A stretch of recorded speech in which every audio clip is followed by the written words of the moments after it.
to be beginning. Thank you to everyone who is joining us and those who are joining us online and our panelists here today. I am your moderator for today. This is our 7th session on the abolition of the death penalty, and today's session focuses on capital punishment and Islam, with a focus on the Iranian legal system in particular.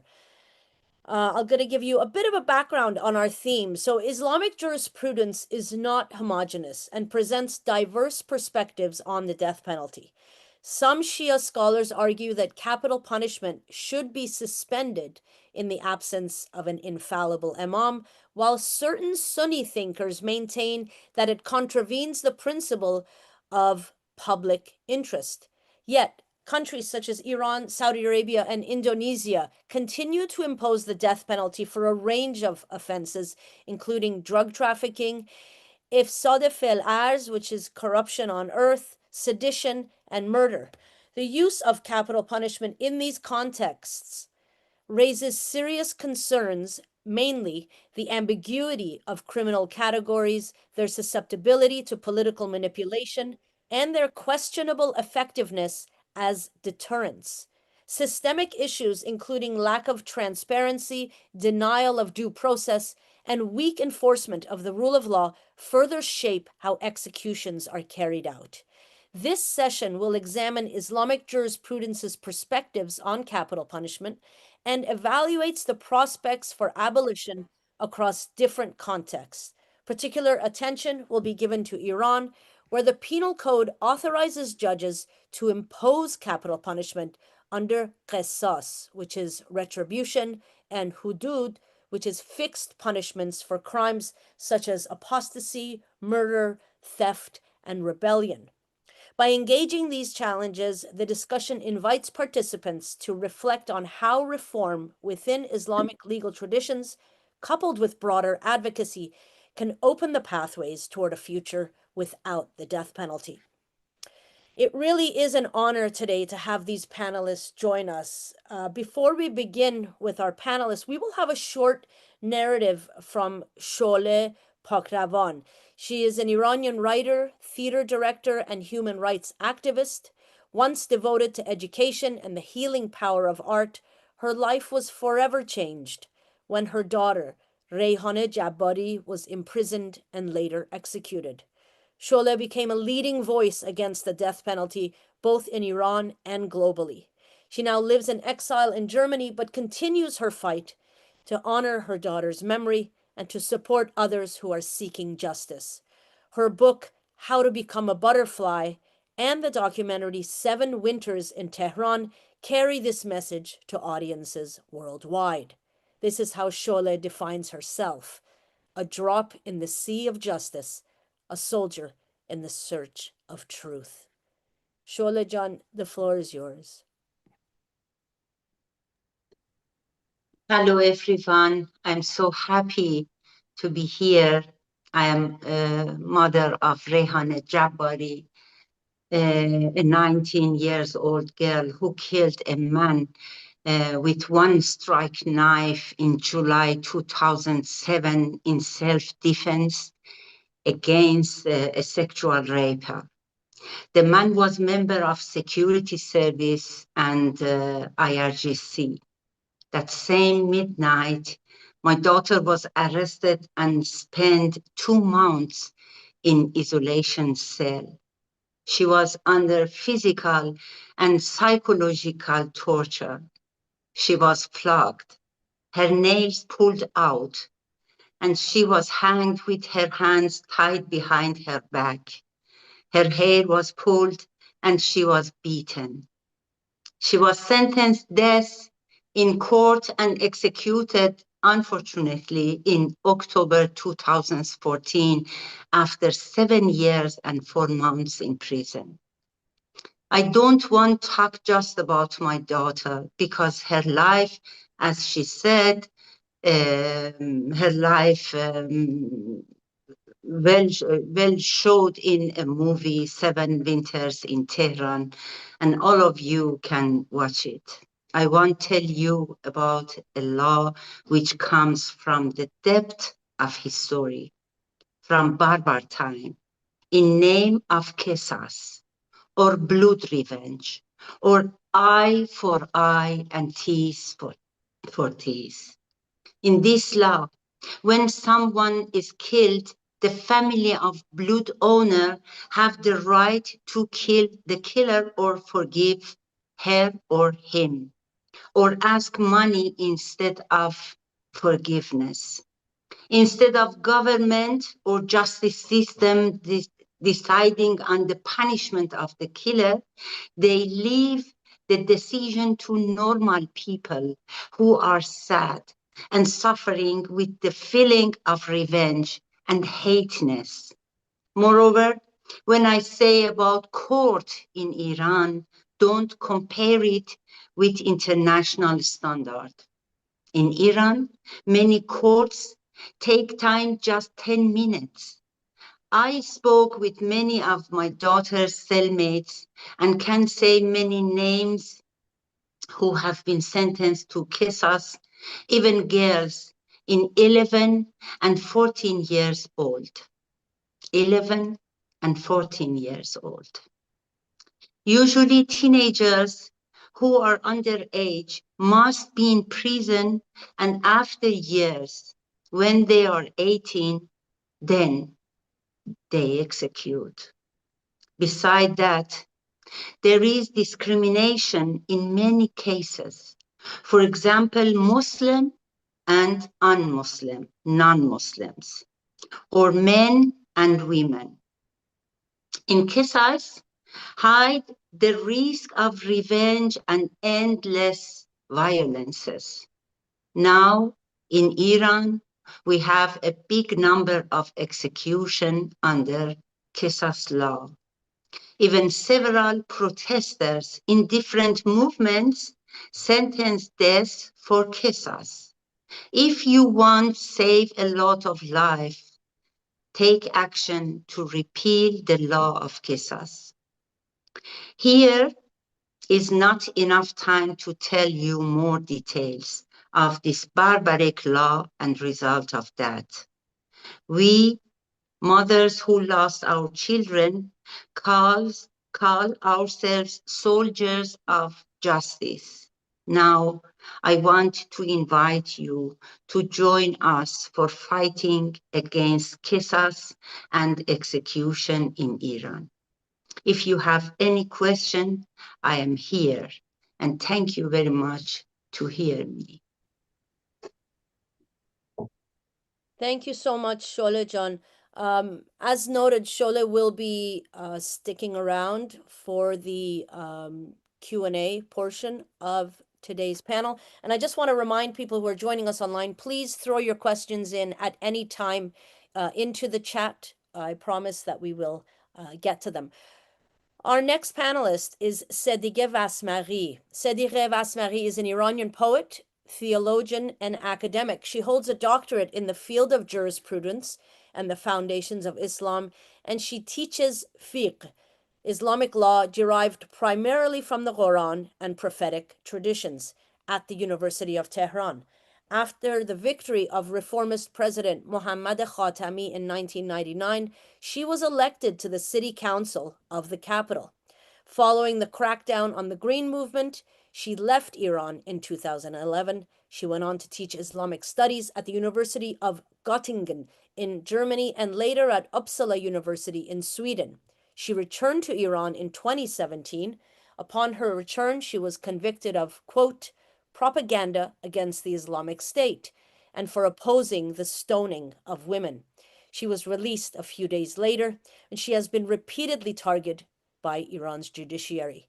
In 2019, she again faced prosecution for having signed a petition against the repression of the 2019 protest. Ms. Vasmari, the floor is yours.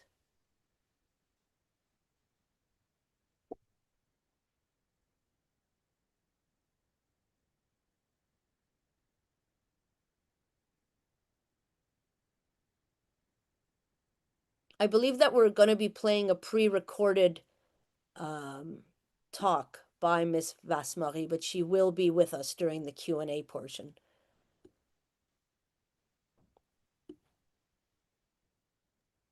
Yes, I am going to share her video first, and then we'll go for the Thank you. questions.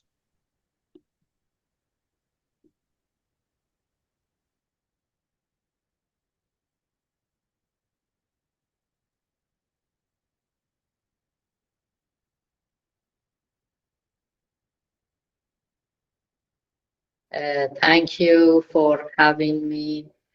I'm very pleased to be here talking about an important issue such as no death penalty, no execution.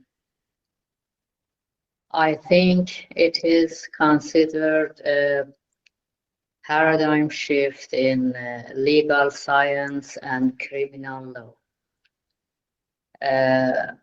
As you know, for many centuries, even for millennia, the important and dominant principle in criminal law has been equality between punishment and the crime. You have heard about this principle saying that life for life, tooth for tooth, hair for hair, etc. That approved by important religions like Christianity, Judaism, and Islam as well. This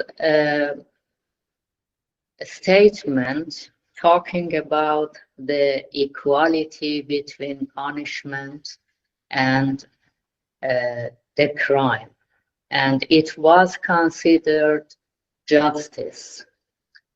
But now we are talking about something else. We are talking about no death penalty, no execution. According to the statement I mentioned, the punishment for a person who have killed another one intentionally is death, is death penalty. So now we are going forward. I think this discourse we are talking about, no death penalty, no execution, is a big step forward. The key question I'm gonna answer to is, does Islam agrees with this statement and discourse? I think it's a very important question among Muslims. Many Muslims and non-Muslims believe that Islam It is your PhD. against abolition of death penalty. They believe that Islam encourages death penalty. Why they believe so? I think this belief is rooted in Islamic jurisprudence. And this belief in Islamic jurisprudence also is rooted in the Islamic jurists' interpretation of Quran and the verses of Qisas.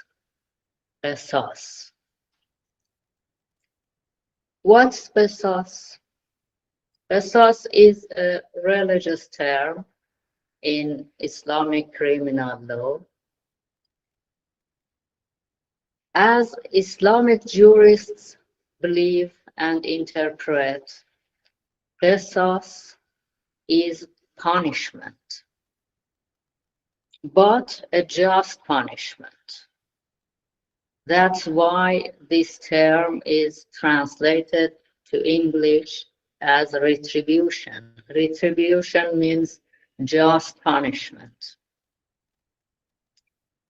In this meaning of qisas, the emphasis is on punishment.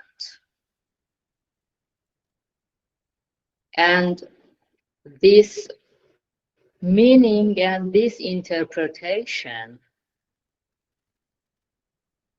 has a great impact. I'm going to explain it. In Quran, the term of qisas is repeated 4 times. In one verse, 45 Ma'idah, Quran states, life for life, tooth for tooth, air for air, etc. In the other verse of qisas, Quran states, qisas, in qisas there is life for you. And in the other verse again, it says, qisas is mandatory. When Islamic jurists explain qisas as punishment, it's clear that they believe the punishment for someone who has committed intentional murder is obligated, is mandatory, according to the Quran, according to their interpretation of qisas. That's why they believe that Islam is against abolition of death penalty. But from my perspective, Islamic jurists' interpretation of qisas is not exact. Why I am talking about qisas when we are talking about death penalty or no death penalty? What's the role of qisas here? You know that in Islam, according to the main source of Islam, Quran,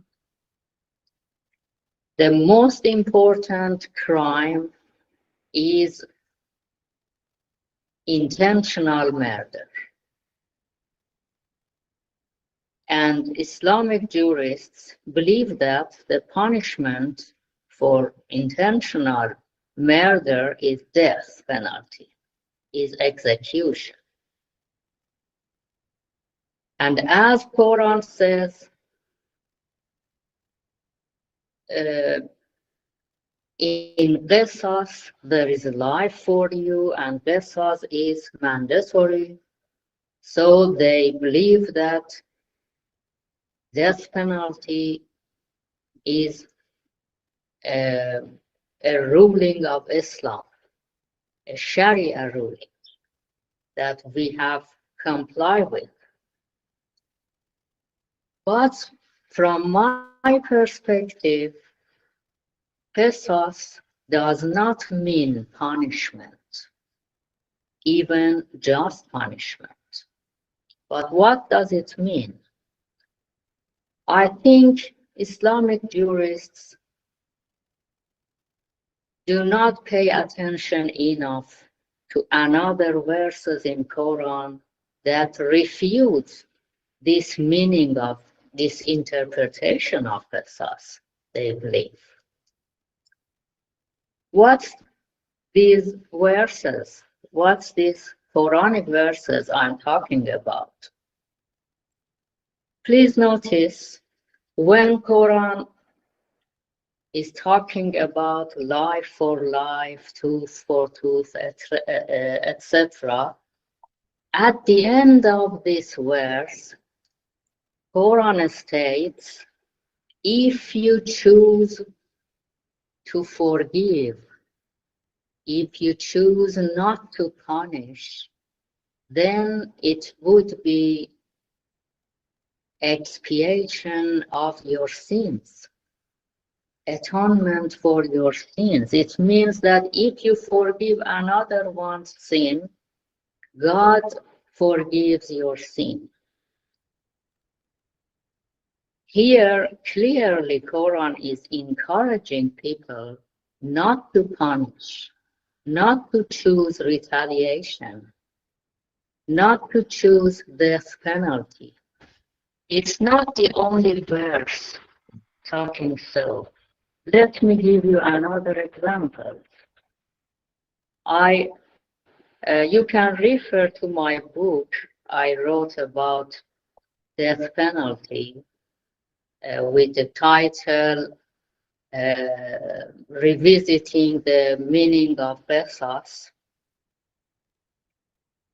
I bring there in that book many examples of horror.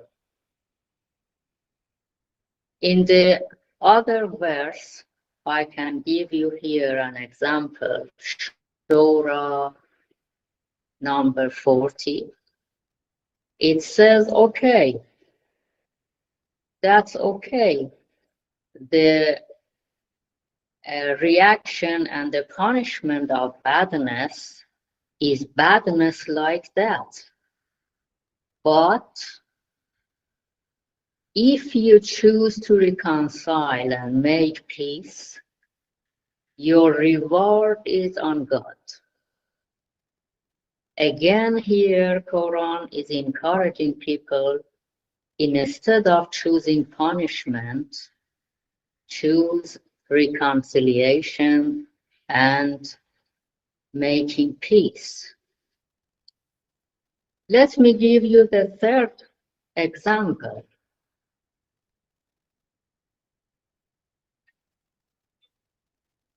Nahl chapter in Quran, number 126, states, if you choose to punish, please pay attention. It doesn't say you have to punish the criminal one. No, it says if you choose to punish, you should comply with proportionality of punishment to the crime. You should comply with justice. But again, adds this statement, if you be patient, that's better for you. It means if you choose not to punish, that's better for you. Quran, in different phrases and statements, tries to encourage people to stop retaliation. And you know, these verses and these statements delivered in a time and in a society in which the violence was prevailed and intense 14 centuries ago.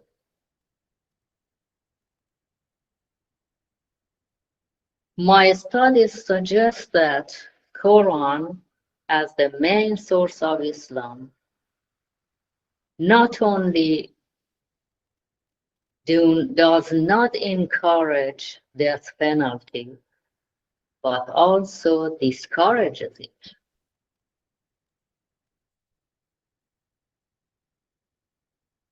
According to my studies, the exact meaning of qisas is not punishment, but it is proportionality of punishment to the crime. Quran emphasizes on justice. You know that I do not believe the divinity of religions and Quran and holy books. No, not Islam and not the other religions. I believe all of them are human-made, but it doesn't change the result of my studies. Quran, as the main source of Islam, states that that's better to stop punishment, to stop retaliation, to stop violence,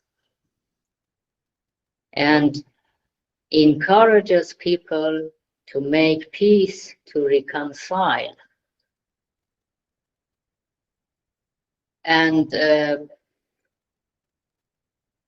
that's why I think, as a conclusion, I believe that the path is open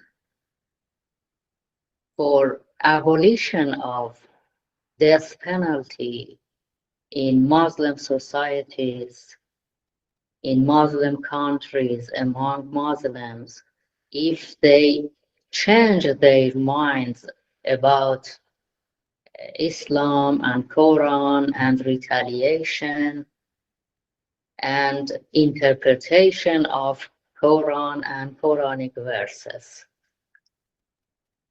Thank you so much for giving me this opportunity to share my perspective with you.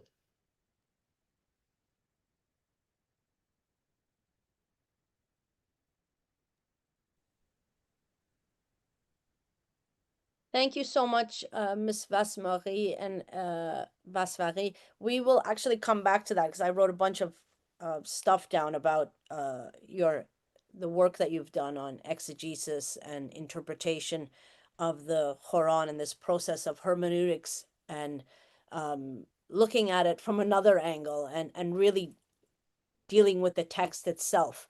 Because I think that in this case, hadiths and other people's interpretations play a great role in how the death penalty takes hold in a lot of Muslim majority countries. Our next speaker is Sarmad Ali, director of the Legal Awareness Watch in Pakistan, received his legal education in the United Kingdom. He's been practicing law at high courts of Pakistan and acting as executive director of the Legal Awareness Watch since 2013. He avowedly supports the abolition of the death penalty and life imprisonment practices, particularly among juveniles and vulnerable prisons in Pakistan. Oh, looks like we're having technical issues with Mr. Ali, who was joining us from Pakistan. Hopefully he'll come back. In the meantime, I will introduce our next panelist, who we all know and love, Mr. Hossein Raisi. Mr. Raisi has practiced criminal and human rights law in Shiraz, Iran for 20 years and served as board member of the Fars Province Bar Association for 2 terms. He was the founder and former head of the Human Rights Committee of the Fars Province Bar Association for 8 years. In his practice as a lawyer, as pro bono counsel, he has defended political prisoners, journalists, women, LGBTQ, minorities, students, and children who were sentenced to the death penalty.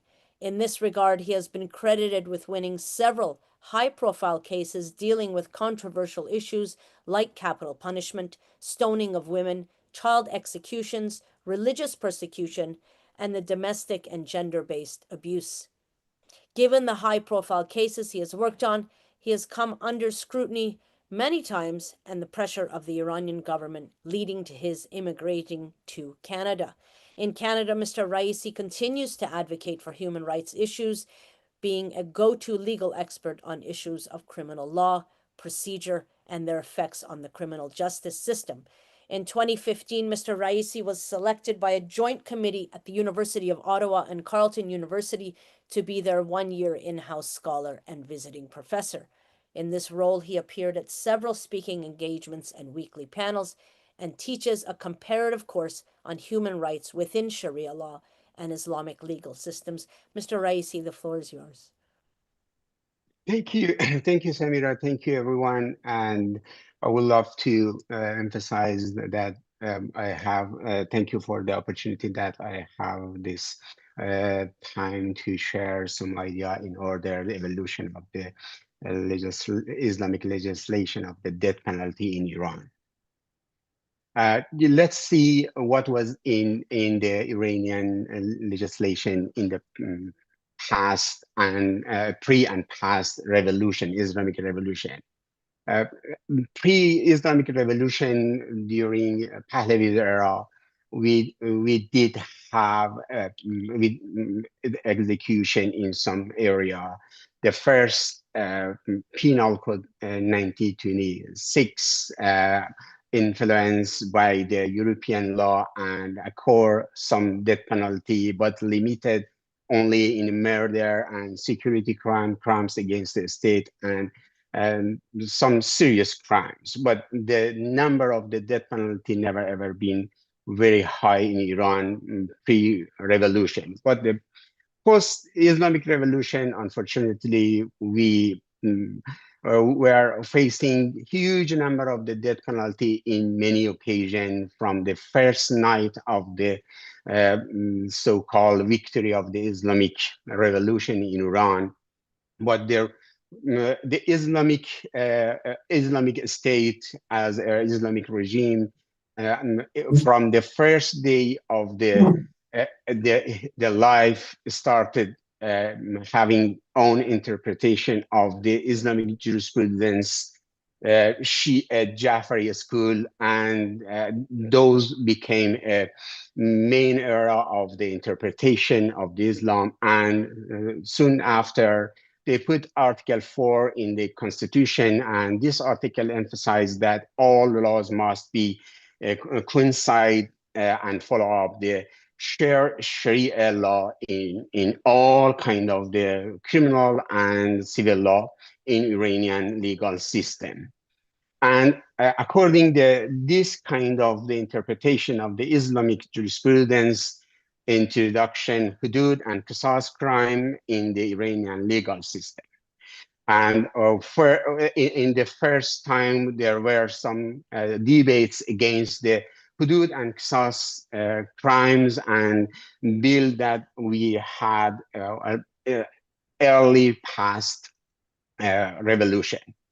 The death penalty in Iran is rooted in the Islamic criminal law with hudud and qisas crimes. Hudud, as you mentioned, and Ms. Wasmati has mentioned, refer to the fixed offenses and severe punishment detailed by the Quran and Hadith, such as adultery, apostasy, blasphemy, muhariba, waging war against God, and sadif al-arz, corruption on earth, and certain so-called same-sex offenses. Ms. Wasmati introduced the details about the interpretation of the Quranic law and put it in the Iranian legal system, but I'm going to focus on the areas of the exact Iranian criminal justice system and how they abuse those terms of the qisas and hudud. And yeah, qisas is a retribution in kind or an eye for an eye. Under Islamic Penal Code, specifically Article 290 of the definitions of intentional homicide in 3 situations and makes it punishable by qisas al-nafs, the death penalty.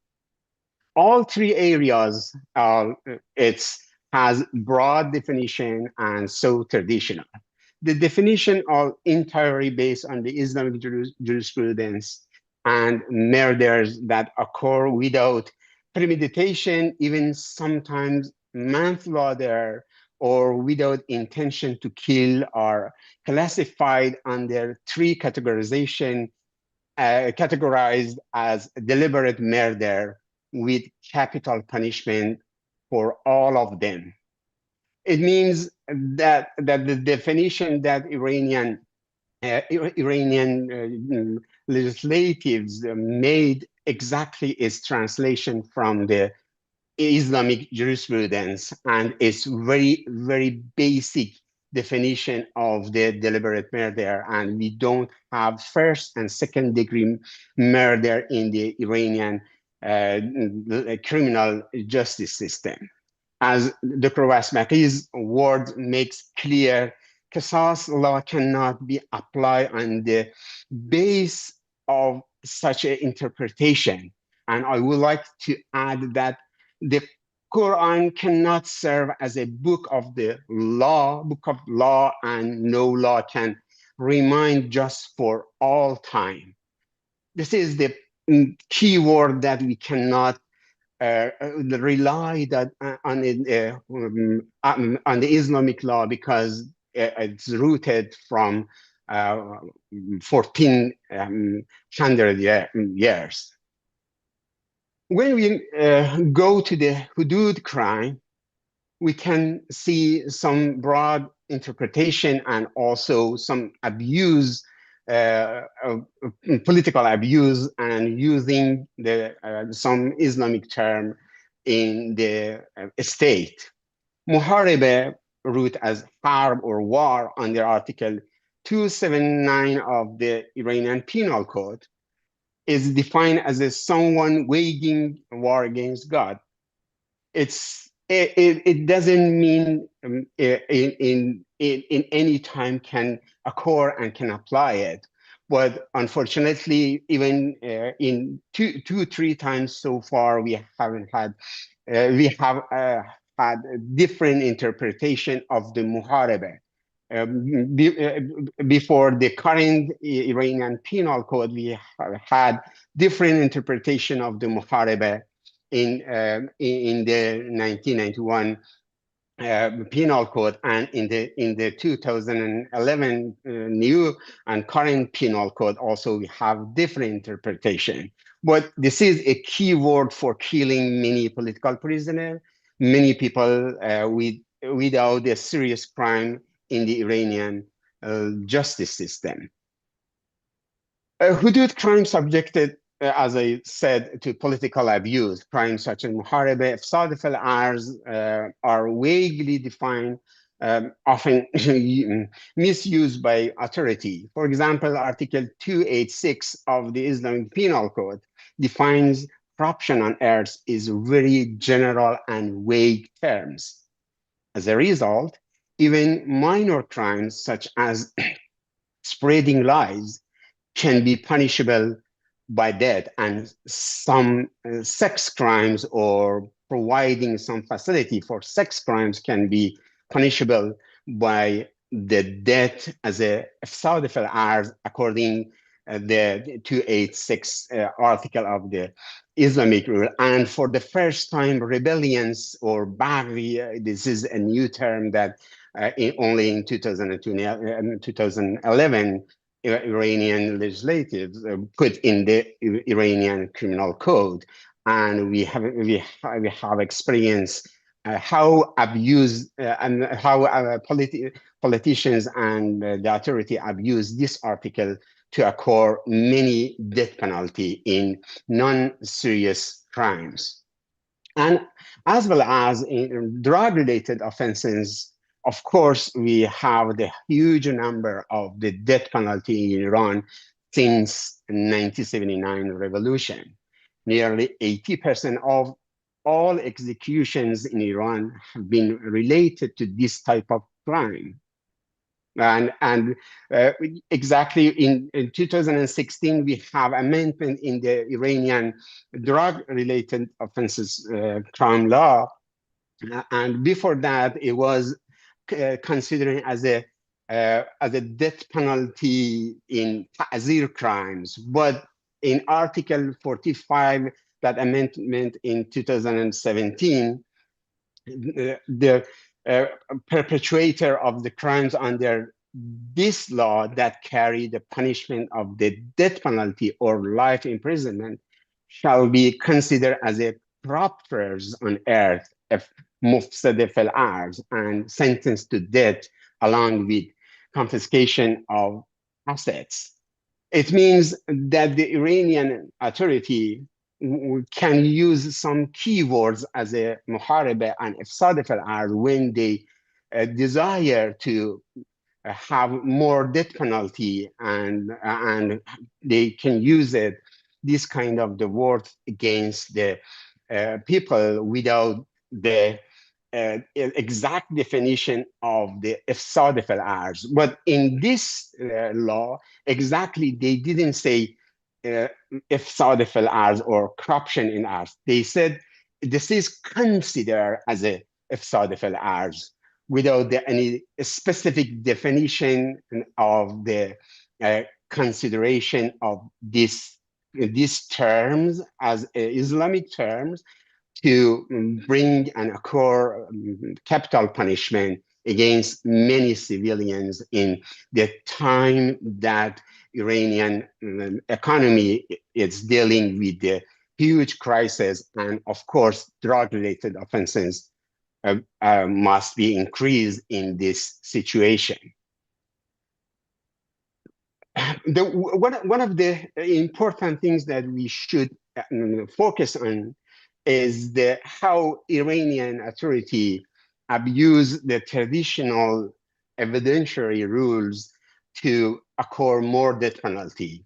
Not only substantive laws, but also procedural and trial laws are influenced by traditional Islamic practice and definitions, resulting in proceeding that fail to meet the standards of the due process and a fair trial, because they have been using the traditional evidentiary rules. Proof may require confessions or the testimony of four male witnesses, thereby excluding modern method of proof and even crime detection. For example, in qisas cases, conviction can rely on kassameh or oath. Article 212 to Article 346 of the Islamic Penal Code, requiring oath of 50 male relatives of the victim to occur the death sentence of the perpetrator, which is so traditional. And in this modern time, no one can even imagine was 15 male relatives of the perpetrator, of the victim, cause the death penalty of the perpetrator. And finally, we do have many challenges in the Iranian legal system, and because of these three words that we are facing: muharebe, ifsad al-ard, and also qisas. So we can observe ambiguity in the definition of the crimes such as muharebe and ifsad al-ard, and even qisas definition and deliberate murder definitions. And also the other challenges is broad application to non-violent offenses, and the other one is in complicity with the international human rights standards. Iran is part of ICCPR, and unfortunately, they don't care about the Article 6 of the ICCPR that emphasize that Iranian authority and state must be careful about the death penalty, and only if they apply in their legal system must be applied only for serious crime. And so we saw many non-serious crimes and many vague definitions, and also lack of due process in trial in the Iranian legal system. So the Iranian legal system have been providing the huge number, and per capita, Iran is the first country that have the huge number, the highest number of the death penalty. Thank you for your attention.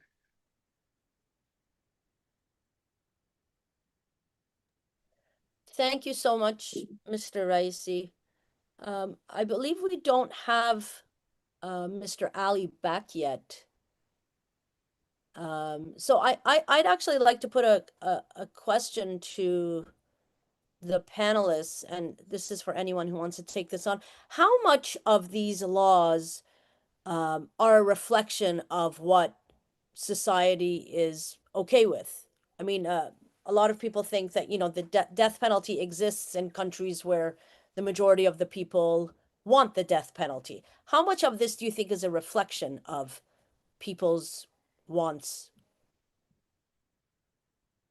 I imagine it's difficult to change that, you know. Sorry, may I make some points before any question? Sure, of course. Yes, to clarify more my perspective and stand about death penalty, and as I said, Islam agrees with the statement of no death penalty. I want to raise two questions. I think these are two key questions to make more clear my own perspective. The first one is when we are talking about the statement of no death penalty, why I am talking about qisas. And the second question is that what's my reason for my own interpretation and explanation for the meaning of qisas? And as I said, it is different from the explanation of Islamic jurists. The first question I answer in this way, that as I mentioned, the most important crime in Islam is intentional murder. When we understand that Islam in this most important crime does not encourage death penalty, then we can get this result that in other cases also Islam not only doesn't encourage death penalty, but also it's I think condemns it. Islam is against death penalty when someone is not committed intentional murder. And we see that even in intentional murder, Quran clearly and exactly encourages people not to punish. It is not my own interpretation. Rather, it is very clear in Quran. In Ma'idah 45, exactly in the verse, Quran is talking about life for life, tooth for tooth, and etc. Exactly in that verse, at the end, it says that's better for you not to punish and to forgive, not to retaliate. It is not interpretation, it is clear in Quran. In many verses, I believe that Islamic jurists have not paid attention to these parts of Quranic verses. And what is my reason when I say Muslim jurists' interpretation of qisas is not precise? When they say qisas means punishment, I think it's incorrect explanation and interpretation of qisas, because it contradicts with the verses I mentioned. It is inconsistent meaning, because if qisas means punishment, Quran never encourages people to forgive, to stop punishment. When we see in several verses of Quran it is saying that's better for you not to punish, to forgive people even if they committed intentional murder, then we cannot say that punishment is in Quran is mandatory. So in Muslim jurists' interpretation of qisas, there is contradictory. And this is the reason I get to this result that qisas is proportionality of punishment to the crime, not the punishment. And at the conclusion, I say that Islam agrees with this statement, no to death penalty and no to execution. Thank you. Thank you so much. I think I should clarify that when I use the word interpretation, I didn't mean that you were just pulling this out of your hat. I think it's important to note that there are people who ignore verses and there are people who go and hunt and pick out certain things. And like all books, I mean, I've read the Bible. You know, one aspect of the Bible says an eye for an eye, another one says turn the other cheek. So there's constant contradictions, I think, in all of these books. From what I took from what you were saying, Mr. Raisi, correct me if I'm wrong, you were saying that this shouldn't be the basis of any law. Is that correct? Yeah, according not only myself and many other modern Islamic jurists, they believe that the Quran is not book of the law, and I can rely to the Miss Wasmati's definition of the Qisas verse that she has emphasized that it's not for punishment, it's for proportionality. It means it doesn't have a specific definition as a legal word, as a legal book, because in the legal system we do need more details, and so many jurists came across this definition, and according their own interpretation, they allow the authority to kill everyone, even they allow the family of the victim to kill the perpetrators, which is wrong. And we do need the system, and in the system we do need the details of the proof, and we do need evidentiary rules, and also there is no evidentiary rules in the Quran, and there is no details about that. Quran try to protect the society and try to say only you can go after someone who committed the crimes, and try to be just in your decision.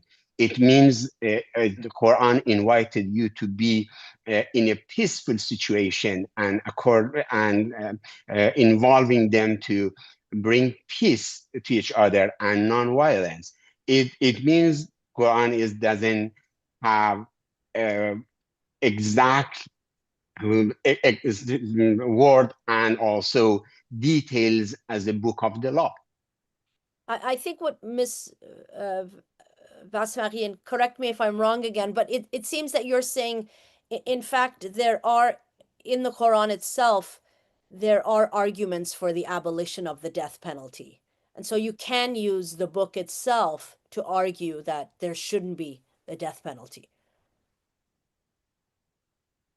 Yeah, that's right. I'm talking for those believers who believe that we have to live according to Quran. Yes. You know that I believe that, like Dr. Raisi, also I believe Quran is not a law book, and is not a book we have to live based on this book. And as I mentioned and emphasized, I believe that Quran is not a holy book, is not a divine book. So, but there are many believers among Muslims who believe we have to live according to Quran, and we have to legislate laws according to Quran. I'm talking with them that Quran is not Quran. does not agree with retaliation. Quran is not inviting you, it is not inviting its audience to retaliate, to choose punishment, to choose death penalty. And I gave them several examples, and I refer them to my book that I give many examples from Quran that encourages people to forgive, to make peace, and to reconciliation, to reconcile.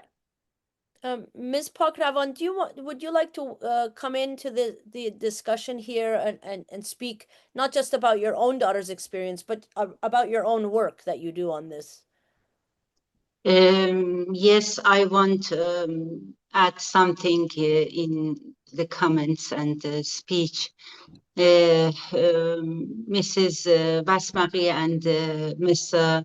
Raisi talked very cold about laws in Quran, but I want to talk about feeling of family.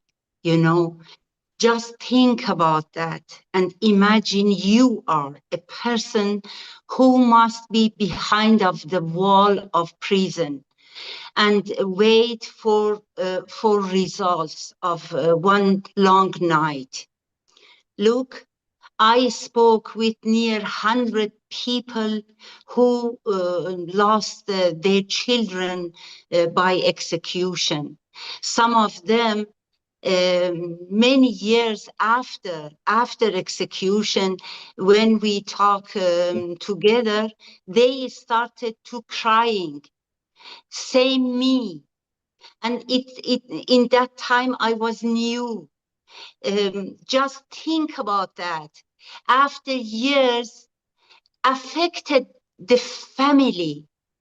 Just think about that. Okay, one guilty man or woman executed, and just 2 minutes takes time to die and finish everything.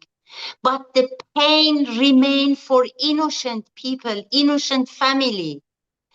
Whenever one person moved to isolation cell and all people are waiting for tomorrow early morning, I cannot sleep. I cannot close my eyes. Every second repeat for me. And what is my guilty? Am I guilty? No, I didn't, nothing. I'm innocent, but I have pain in my body and in my soul. Just you are talking about a word, execution or qisas, and sometimes about numbers. But execution is not just a word and a number. It has a lot of pain, real pain. You cannot sleep. You cannot eat something. And every moment repeat for you. And just think and imagine the last meeting with your child or your brother or your parents. How you can say goodbye. It happened to me. I was in a salon. Rehane was there. We were 7 persons. I, my husband, my 2 other daughters, my parents, and my sister. We 7, we didn't want to cry. And before meeting, we talked together and said, we must control ourselves and not cry. But how you can control? When Rehane came and we started to talk, how we can say goodbye forever to my daughter? And how was the court? When you are speaking about court, what is the court? The court is, the judge is a person who knows just fiqh and sharia, Islam law, and not about justice system in international standard. And he just used one paragraph. In my case, in my daughter's case, Hassan Chardas used this paragraph. The knowledge of judge, no other evidences.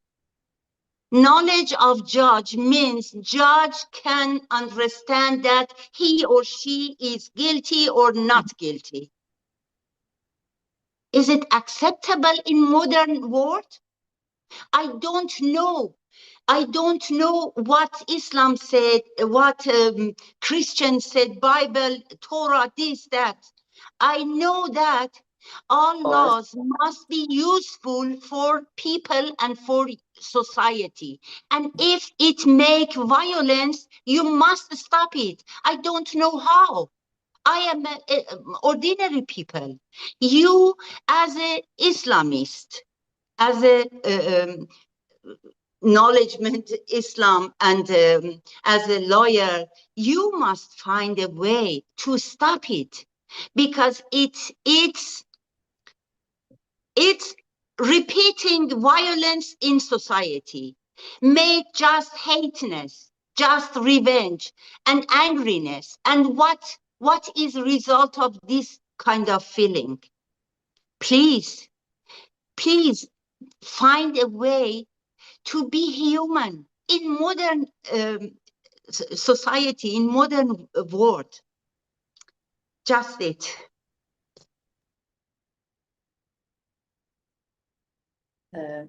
May I talk about, may I make some points? Yes, of course. Is there a Okay. possibility to turn on your camera? Because we can't see you. Oh, okay. Let me That would please be great.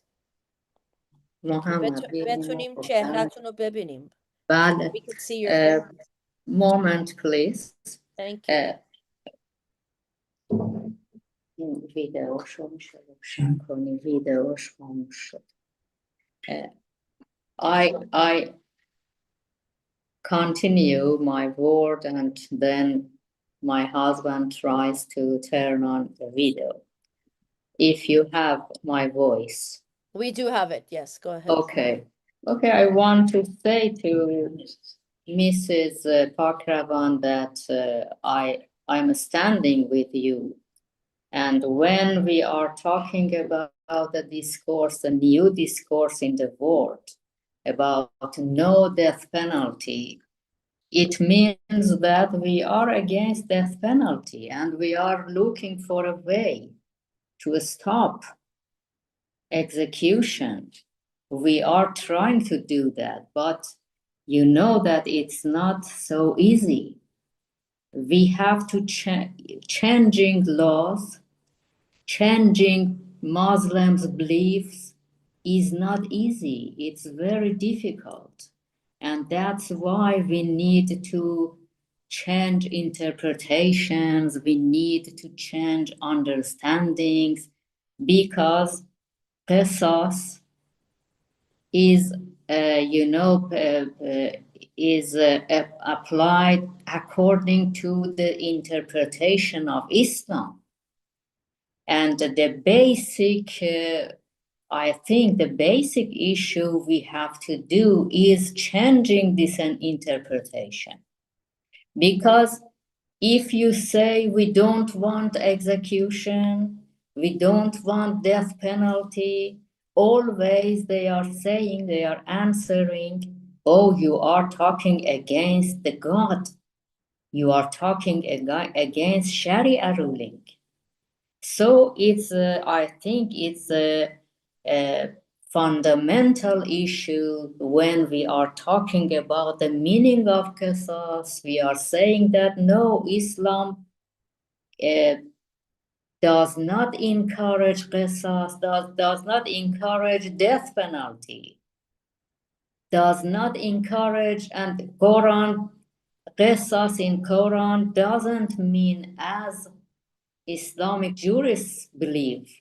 So I think if we do not change this wrong knowledge about Islam, it's not easy for us to stop execution. So always, every day we hear an execution happened in Iran. It's very sad for me, for many people in Iran, even for religious people.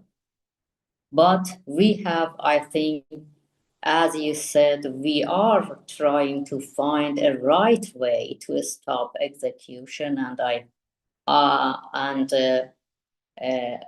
I believe that we can do that. Thank you. If I may, I would like to add something. And as Dr. Vasmafi has mentioned, I understand with you, Sholejan, and I was involving with many death penalty cases in Iran. And I believe we have to write our history of the death penalty in perspective of the victim of the death penalty. And also, the second point that I would like to say, there is no justice in the death penalty and there is no justice in the qisas. This is the two terms that we have to go through, and how we can conclude that statement. So through your perspective, through your eyes, through your suffer, and through the people same as yourself and your daughter suffered with the lack of the proof, lack of the evidentiary rules, and also have been using the very traditional Quranic, so-called Quranic terms and law, and killing someone. This is the thing that we can go through, and the society needs to go through this situation. That's it, and we can go to the questions. Yeah, I mean that was my initial question, which was left unanswered, is that how much of the laws in Iran right now are a reflection of what society accepts, because we see families participating in retribution, in qisas. We see them giving the order, yes, do it. It's a weird system where it puts the victim of a murder in the driver's seat, where, as you said, Mr. Raisi, we don't have a system in place where there's a law. It seems to put the victim's family in the driver's seat of retribution. So how do you change a society? Yeah, if I may, the change in the society, it needs to go through the standards of the rule of law, and have a democratic system, as well as a judiciary based on the democratic system. In the Iranian legal system and Islamic legal system, there is no capacity, no any place for the society's perspective and desire.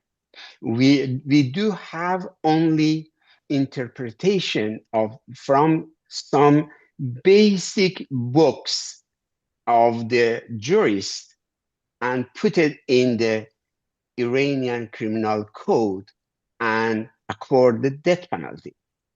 The definition of the muharebe, definition of ifsad al-ard, definition of the qisas even.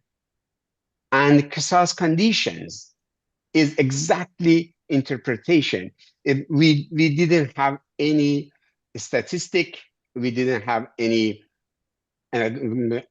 researchers in this area.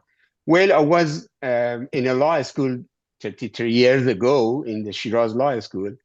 I had a research, and I interviewed 40 prisoners at that time. And one of my questions was exactly about the punishment and consequence of the punishment, and whether the punishment can change and can shape the better society. And one of my questions was, for the prisoners, if you have chance to choose 100 lashes or 1 year imprisonment, which one you would choose? The most of them that they had experience of lashing, they said, no, 1 year, we are going to choose 1 year imprisonment instead of 100 lashes. Oh, there's some of them that they haven't had experience of that. They said, no, it's better to have have 100 lashes and stay 1 year in prison. It means I asked why. They said, because our body get trauma forever. It means there is no justice in this kind of the punishment. And this is such a part of the society. And specifically, when we came across the criminal justice system, we have to rely to the modern studies. We shouldn't go only through the society and having some polling and asking people to say whether we would accord the death penalty or not. We have to go to the modern studies, and we have to go to ask some scientists, some criminologists, and so on, then go to the conclusion. Thank you. I have a question here. It's for anyone here on the panel who'd like to take it on. I think some of you, I'd like to hear from all of you on this. Is what is the role of reason, or aql, the role of reason as one of the 4 sources of Shia Sharia law in the interpretation of Quranic text and laws in general? How do we qualify and understand what aql is? It's a big question. May I answer? بفرمایید. I'm sorry for video, and that's because of weak internet, I think. Oh, that's okay. Yes. You know that about aql, Islamic jurists are talking about aql or reason, but never they apply it. Because if they want to apply aql, then they have to put aside all Sharia rulings, or hudud and qisas and family laws and so on. So they give up aql and reason, and I believe that aql exactly has no,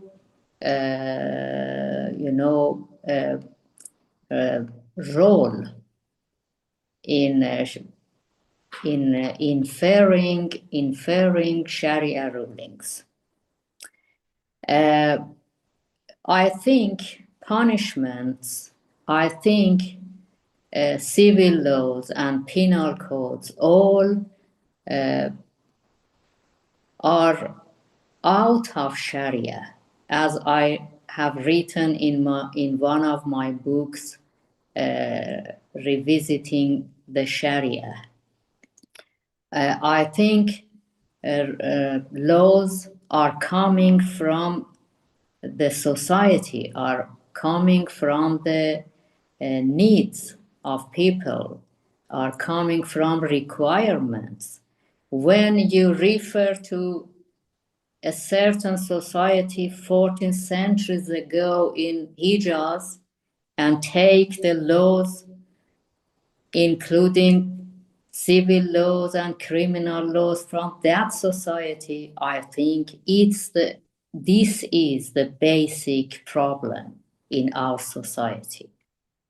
And I think these punishments, such as lashing, such as stoning, such as cutting hands and legs and so on, all are traditional laws all over the world in the past. And punishments, we need to change them. We need to, when the society is transformed, is change is changing. We have to change everything, including the laws, civil laws and penal codes. We have to change. And this is, I think, a wrong belief in Islamic jurisprudence, that they believe we have to obey all traditions and rulings that early Muslims lived according to them. This is the basic wrong belief according to my studies.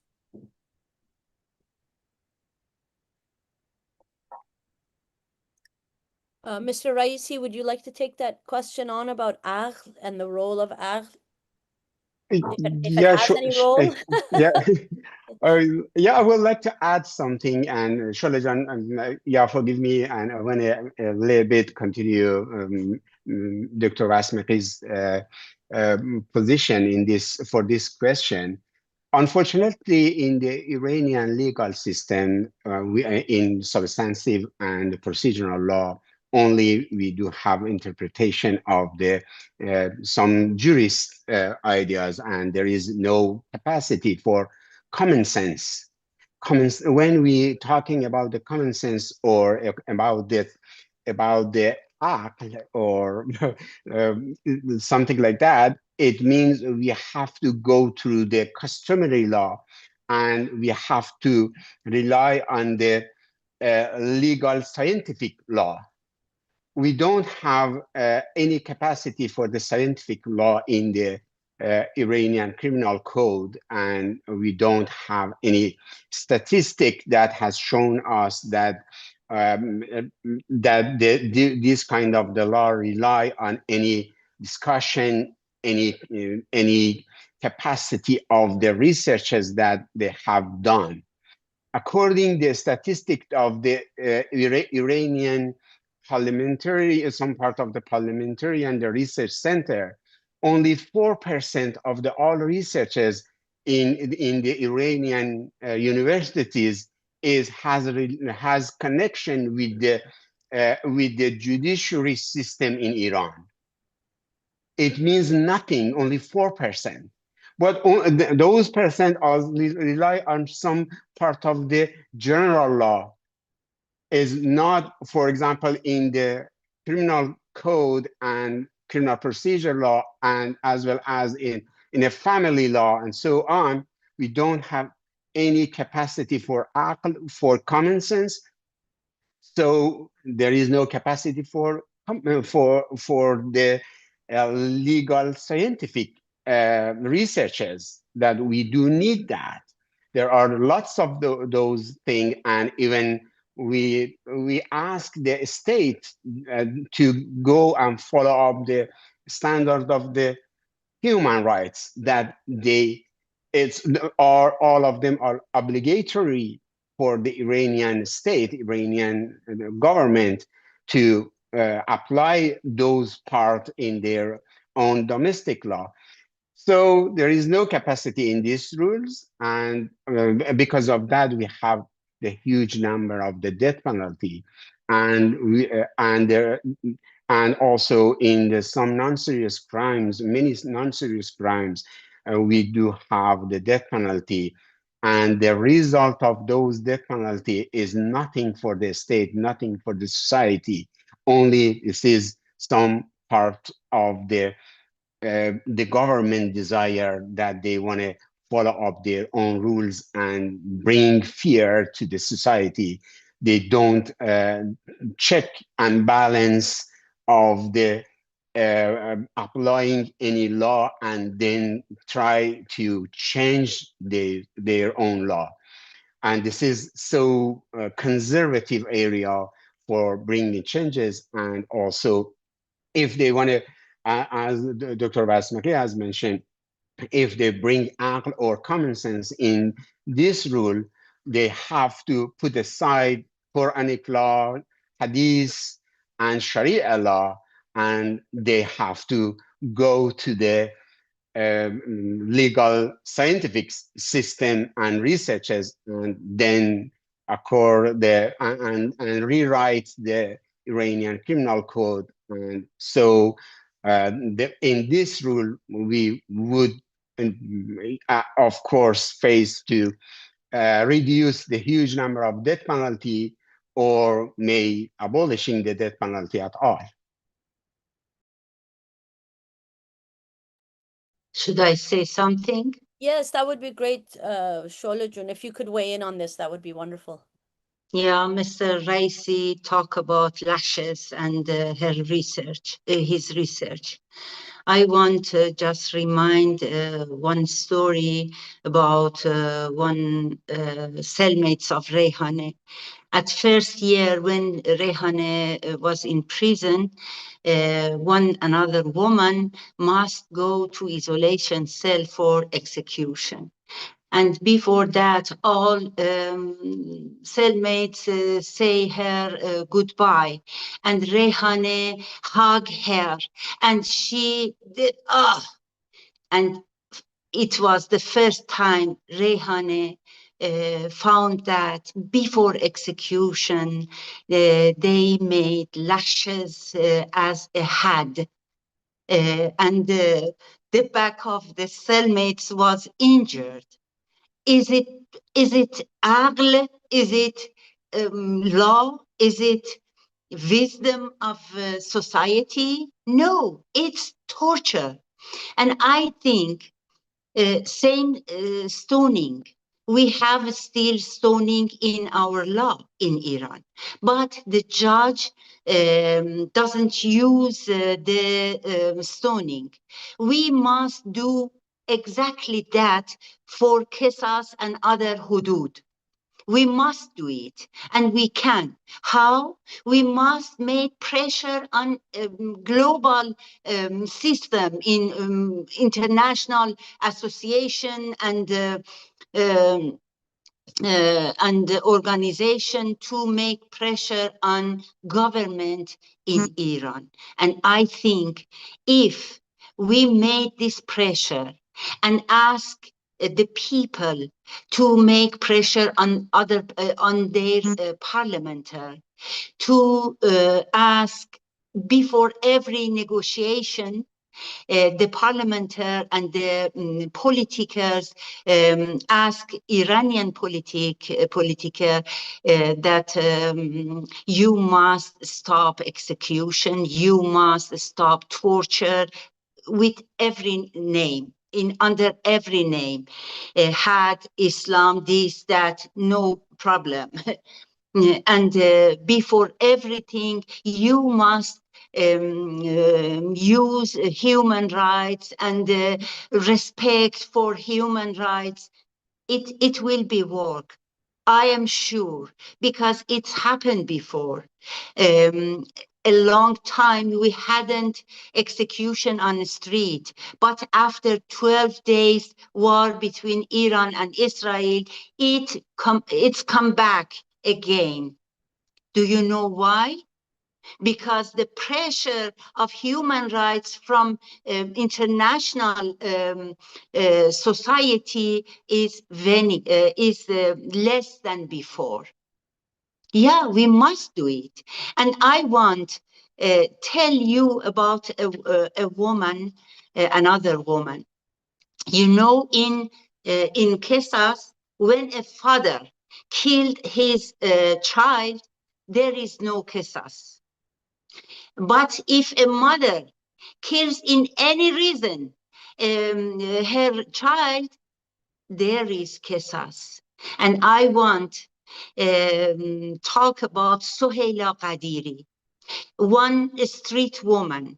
She was on the street for 16 years without a ceiling on her head. And she raped thousands times. And one time she got pregnant and she kept the baby. And she was born the baby in a ruined place by herself. The baby was a girl. And the Soheila, enjoyed the baby for 5 days. Look, 5 days. And then she talked with the baby and said, "You are poorer than me, and I don't want let you in this world with this kind of bad experience which I passed." And Sohaila killed the 5 days girl. And what happened to her? She was in jail for some years, I think near 4 years, and then executed for 5 days baby. Of course, babies are innocent and killing of baby is very, very bad. But killing a woman, one very poor woman, is good, is justice. It comes from wisdom. I don't think so. And I hope you don't think so. Yeah.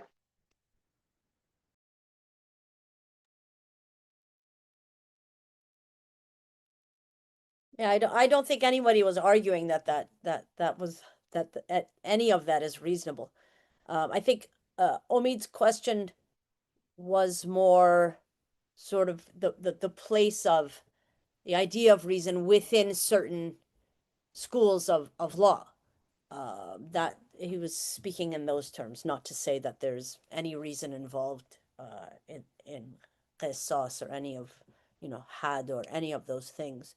I'm wondering if there are any other questions coming in at this point, because I thought I would give each person a couple of minutes to um, give their overall thoughts on how we can, because this is what is concerning me. When we see images of, hundreds of people who go out and watch someone be hanged, this is something that we do see. How much responsibility, and again, this comes back to my initial question, how much responsibility should be on the individuals in a society to push back against these laws and not just leave it at a sort of, legal terms?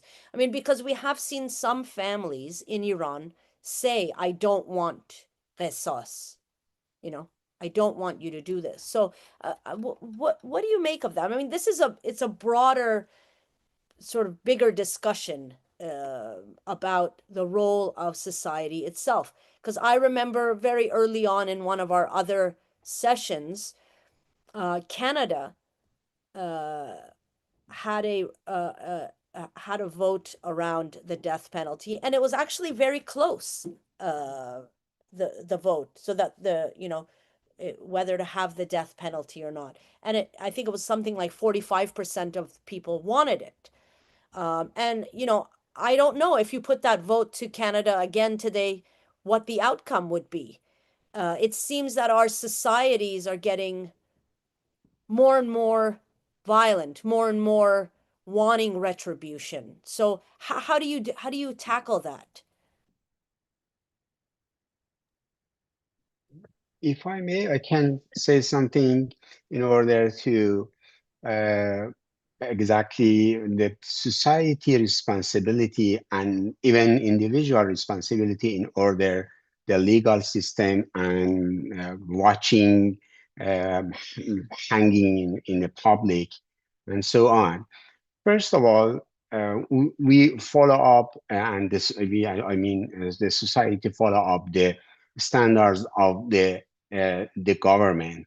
And when the government has no public education for the society in order to be just, in order to look up the some sort of the philosophy of the law, philosophy of the punishment, of course the society cannot be educated and understanding about the how public execution going to provide violation within the society, and there is no result in this kind of the punishment, and also in the death penalty. And the society must educate itself first, and then can play the role. And first of all, they have to go through some novels. There are many novels against the death penalty. And also, we do need to, even public and private education in the high school, in the universities, to shape the society in the way to seeking for the justice. When watching some public execution, it of course bring responsibility to any individual who in the list of the people that they are watching the execution. But we have to put finger on the government, as Samuel John mentioned, on the Canadian system. In Canada, also, some people would like to have the execution, even when themselves or family member of them would be a victim of some kind of the crimes that has they may have death penalty, for example. But we do need to go to some researchers and find it out which one is the best interest of the society in. After 40 years that Canada banned the death penalty, some researchers has shown that 44% of the crimes, violent crimes that had death penalty decreased. But in Iranian also, Iranian legal system, they increased the number of the death penalty, at the same time increasing the number of the crimes. The homicide crime in Iran year after year have been increased. And also violent crime have been increased. Even though they have public execution, they have execution. But at the same time, I would love to mention many Iranian at this point learning to asking for forgiveness. For example, for Reyhan Jabari also, many people try to, but unfortunately, because of the victim was related to the authority, it was so difficult and couldn't happen. But in many occasions, somehow it happened. I do believe that we shouldn't go through. We should go through the society asking and pushing the government back to abolishing the death penalty in any ways.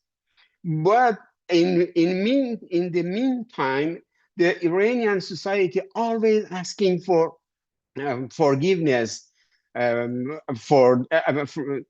because unfortunately this is the Iranian Qisas law, and the killing of the perpetrator is on the hand of the family of the victim. It means they are in the middle, as many society, even France society. If they're asking, most of them, they may be okay with the death penalty, but we have to go with some philosophy of punishment and the result of some researches, and find out the best interest and the best just law for the society, then make a decision. This was my point. Thank you so much. Shole John, would you like to speak on this about the role or responsibility of society? No, I have a question of both of the nice guests. Okay, go ahead. Yeah, that would be great. I want to ask you about self-defense. in law and in Islam, in religion. Because as you know, in this kind of self-defense cases, courts use the Yusuf story in Quran. And then there is not a clear line for knowing the self-defense. And for that, we have a lot of cases of course, the appearance is self-defense. For example, my daughter's case, or when in a demonstration, some guards come and attack to the people, to protesters, and some young men in self-defense start to fight with guards, and some guards killed in these moments. And after that, after months and years, a lot of protesters executed under the name of Qisas. Is there self-defense or not? Please talk about that. Thank you very much. Thank you so much. Do you hear me? Yes. Okay. I think this is a big topic. Self-defense, I think, is a big topic. And of course, when someone is defending himself or herself, it is reasonable, it is lawful, and he or she has the right to defend herself and himself. But I think Islamic Republic of Iran has a very, very wrong legal system. It doesn't work today. As I mentioned, it is coming from another society 14 centuries ago. These are the traditions now is applied in our legal system. But we, as you asked in the last question, what's our responsibility? All of us are responsible to change our society, to make it better. And you know that under a religious system, under a religious regime, it is more difficult, but it's possible. All those people who have enough knowledge, all the legal scholars, they have more responsibility to struggle, to change the laws, and to stop, I think, these offenses, these oppressions against innocent people. You can see that why stoning today is not performed. Because of struggles, because of pressures, but not only from I think, one way. We have to use several ways to have enough impact. You mentioned international pressure, putting pressure on regime. Yes, this is one way. We have to do that. We have to use this way. But it is not enough. In particular, when you call some laws as religious and divine laws. That's why I'm saying we are also responsible to change the beliefs. We are responsible to change the thoughts. It is a basic work we have to do that. Today, you can see that because of struggling, because of resistance, women are refusing from covering their hairs, their heads. You know that regime don't want this way. They want to impose a scarf, they want to impose hijab, but people, when they resist against a wrong law, they can change it. We are in the beginning of this discourse and this statement. No death penalty is a new statement in Iran. We need enough time to see the impact of this new statement and discourse. And I believe in near future we can stop execution. Thank you. If I may, this is, as Dr. Asmaki has mentioned, is a so challenging area, and so it's the week, and we do need a different session to explain about the self-defense. But unfortunately, in the Iranian legal system, the definition and the condition of the self-defense is so traditional and so challenging.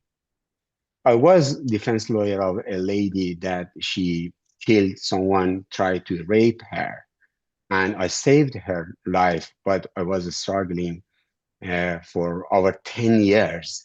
But it was a unique case.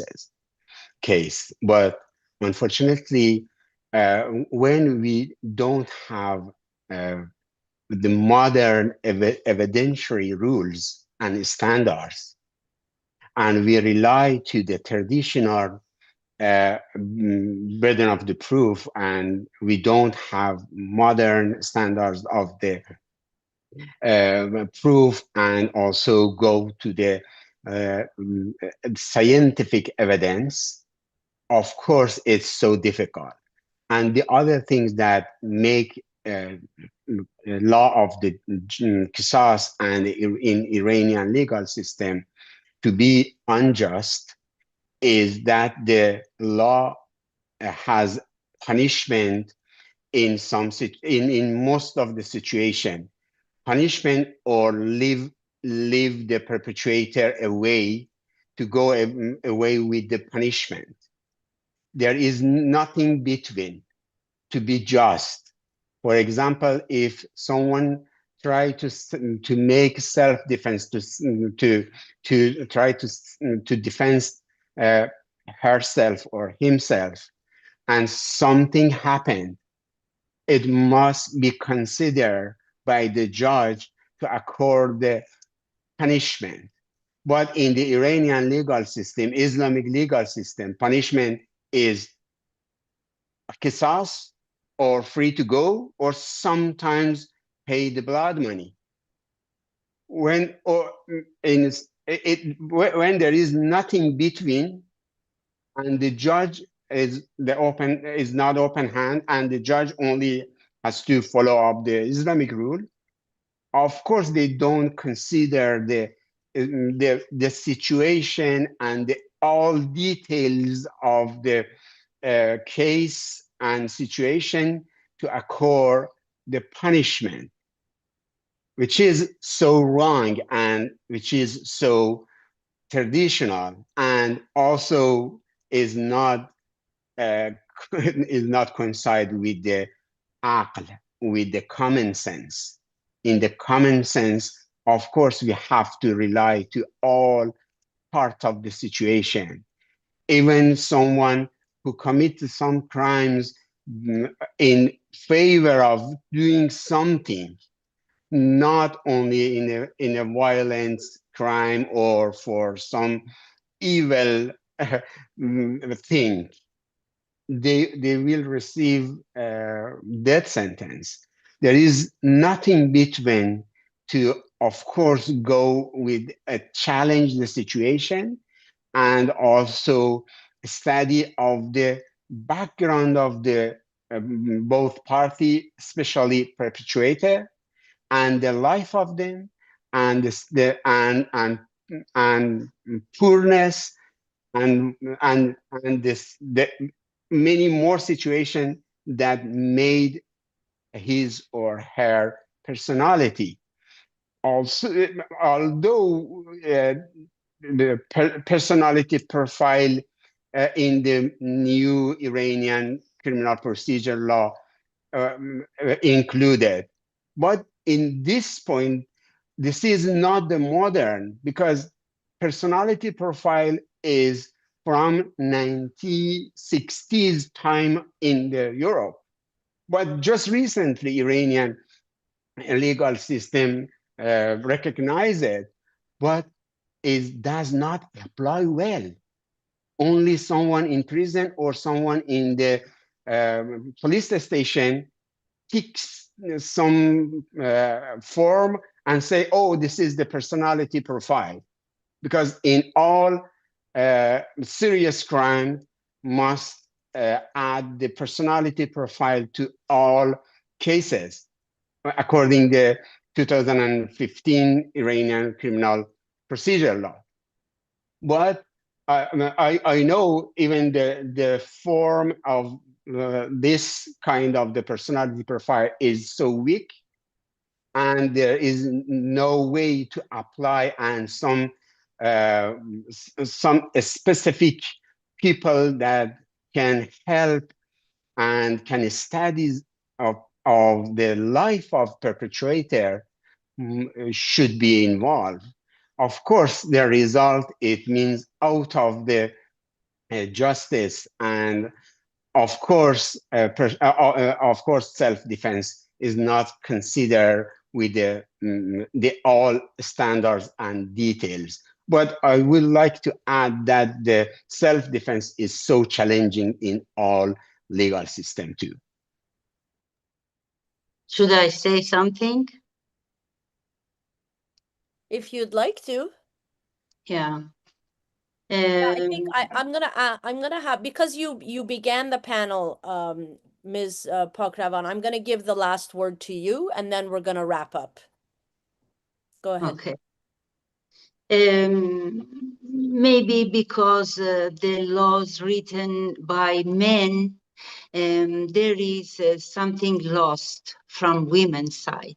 For example, in law is in self-defense, you must at first shout and yell and ask help from other people. I know a lot of cases that women in rape situation couldn't say something. They were silent. Even Rehane told me, and of course in court, that when that man started to touch her, she couldn't speak, she couldn't yell, she couldn't ask help and other people. And Fatima Pajou, one woman who came her home and found that her second husband is raping her daughter. And she, Fatima Pajou, started to beating the man, her husband, and that man was killed. But there was no self-defense acceptable by judge, because Fatima and the girl must yell and shout, and there was no sound from themselves. You know, I think women are absent in writing the laws, and maybe we must ask society and talk to them to make clear what happened if in writing laws there is no woman. and there is no reaction of women in, for example, rape situations. And thank you very much for giving me this time. And I'm so, so happy to be here in this discussion and speak together with Mr. Raisi and Dr. Basmari. Thank you very much for inviting me for this nice panel. Thank you very much for joining us, and thank you to Aghay Raisi, Khanme Vasmari. It was really a pleasure Thank you. to hear My from all of you. And I hope that one day we will see an end to the death penalty in Iran and other places. Bye-bye. Thank you. Thank you and goodbye. Goodbye, and I wish we will be alive and watch Iran without execution law. I hope so. Ciao. Hope so. Thank you. We will do that. Mm, I'm absolutely. sure. I hope.